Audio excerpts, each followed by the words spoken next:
मैं जानता हूं सीए एग्जाम्स को लेकर बच्चे बहुत ज्यादा ख्वाहिशें रखते हैं और बहुत सारे बच्चे ऐसे होते हैं जिनको लगता है कि हाँ भाई मैं रैंक ला सकता हूं, मुझे रैंक लाने की ही प्रिपरेशन करनी चाहिए। पास तो मैं हो जाऊंगा क्योंकि मेरी वो काबिलियत है कि पास होने से मुझे कोई नहीं रोक सकता। हाँ, आता होगा 15% सीए एग्जाम्स का रिजल्ट, लेकिन मैं उस 15% में पक्का लाई करता हूं। लेकिन मेरे को लानी है रैंक रैंक रैंक। उसके दिमाग में 300 प्लस मार्क्स या फिर रैंक घूमती रहती है। तो ऐसे बच्चों के लिए बहुत स्पेशल चीजें मैं आपको बताने वाला हूं। और दोस्तों, ये सारी की सारी चीजें आपके बहुत काम में आएगी। अगर आप इनको अपनाओगे तो आपकी जिंदगी में आगे चलकर बहुत ज्यादा काम में आएगी।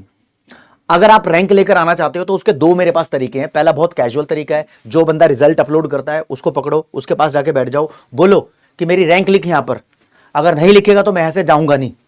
तो एक तो ये बहुत मामूली सा तरीका है, लेकिन ये इंपॉसिबल तरीका है, इसको अपनाना भी मत। जो साइंटिफिकली प्रूवन और ट्राइड एंड टेस्टेड तरीके हैं वो आपको बता रहा हूं। इन तरीकों को अपनाओगे तो आप बहुत अच्छे से रैंक होल्डर बन सकते हो। अब आपको बता रहा हूं दोस्तों, मेरे पास कुछ मेथड्स हैं आप लोगों के लिए। ये 4 चीजें आप ध्यान रखोगे, ओके रिपोर्ट हो जाओगे। पहली चीज है, choose subjects daily very wisely. कैसे? अब बच्चे ना सबसे बड़ी गलती करते हैं कि कुछ बच्चे एक दिन में एक ही सब्जेक्ट पढ़ रहे हैं। उसको लॉ डिफिकल्ट लग रहा है, पूरे दिन में लॉ नाप दिया। उसको मैथ डिफिकल्ट लग रहा है, पूरे दिन में मैथ नाप दिया। उसको अकाउंट्स लग रहा है कभी, तो पूरे दिन में अकाउंट्स नाप दिया। ऐसा नहीं होता।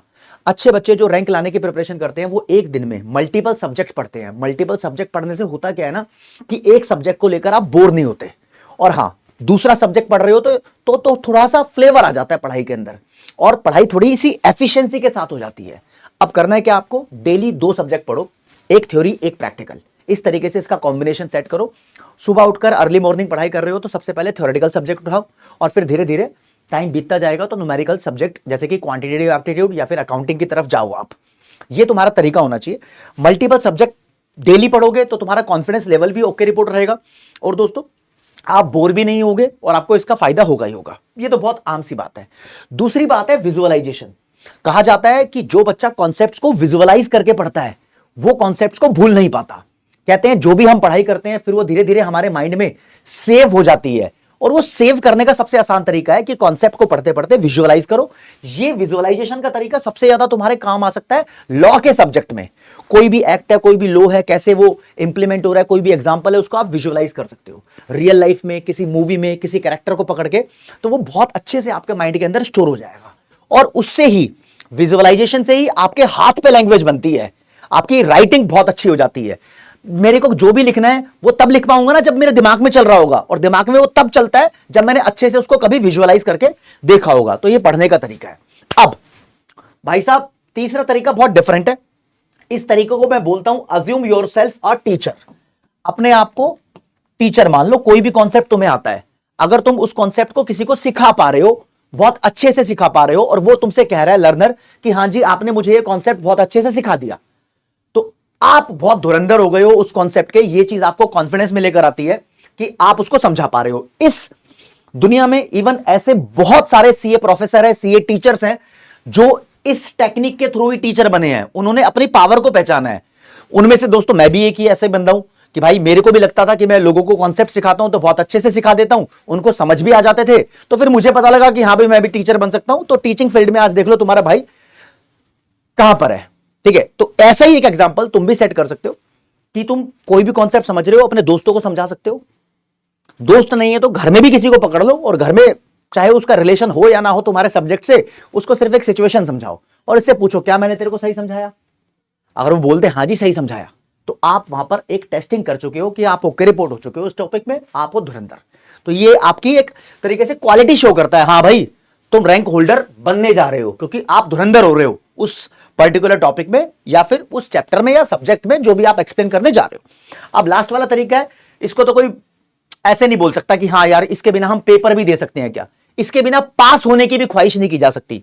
हाँ यार सिलेबस कंप्लीट करना जरूरी है, रिवीजन करना जरूरी है, लेकिन टेस्ट देना, टेस्ट करना बहुत जरूरी है। Test yourself. टेस्ट देने से क्या होता है, आप मॉक टेस्ट लगाओ पूरे के पूरे। कभी कभी जैसे आप कोई चैप्टर कंप्लीट कर रहे हो तो चैप्टर वाइज टेस्ट भी आपके होते हैं।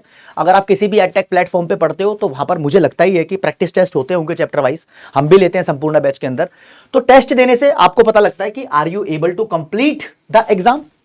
आपको टाइमिंग टेस्ट हो जाती है कि मैं कितनी देर में एग्जाम कर लेता हूं। कंप्लीट करना अलग बात होती है, 3 घंटे का लॉ का पेपर है, कुछ बच्चे 3.5-4 घंटे में कंप्लीट करते हैं, फिर वो टेस्ट देते चले जाते हैं, तो फिर उनको पता लग जाता है मुझे स्पीड कैसे मैनेज करनी है। और कुछ बच्चों को एग्जाम पहले हो जाता है, तो टाइमिंग का भी चेकअप यहां पर हो जाता है।